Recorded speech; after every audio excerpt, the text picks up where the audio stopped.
Title: Three Hearts, One Home.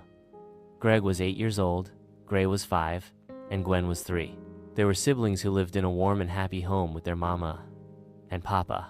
Greg, the eldest, was smart and helpful. He did well in school and always offered to carry groceries or help clean up. Gray, the middle child, was quiet, gentle, and kind. He didn't like loud fights and always tried to make peace.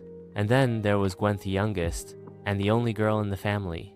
She was cheerful, full of energy, and had the sweetest smile. Because she was the baby and the only girl, everyone gave her the most attention. Look at Gwen dance. Gwen wants ice cream, let's go. Gwen drew a circle. She's so clever. Greg and Gray watched quietly as Gwen got the biggest scoop of ice cream, the newest clothes, the longest bedtime stories, and the most cuddles. On Gray's 5th birthday, their parents forgot to get him a cake. They were too busy preparing Gwen's costume for her preschool show. Gray waited all day for someone to say happy birthday. That night, he took a slice of bread, stuck a crayon in it like a candle, and whispered to himself, "Happy birthday, Gray." Greg saw it from the doorway. He didn't say anything, but he felt the same. No one had made a big deal about his birthday either, not since Gwen started school. One day, Gwen found a little notebook under the couch. It was full of drawings.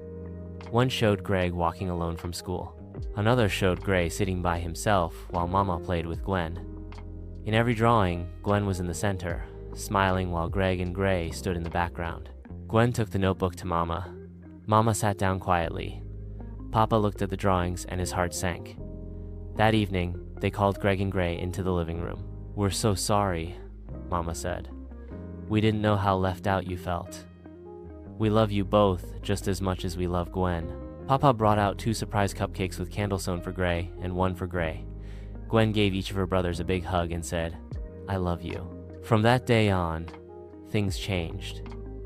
Their parents started praising Greg's hard work at school and noticed Gray's quiet kindness.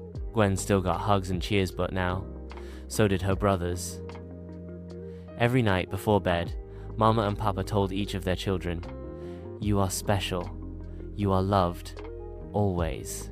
Moral lesson: every child deserves to feel loved and important. Being the youngest or the loudest doesn't mean only one should shine. Even the quiet ones need to be seen. They should be loved and given attention equally.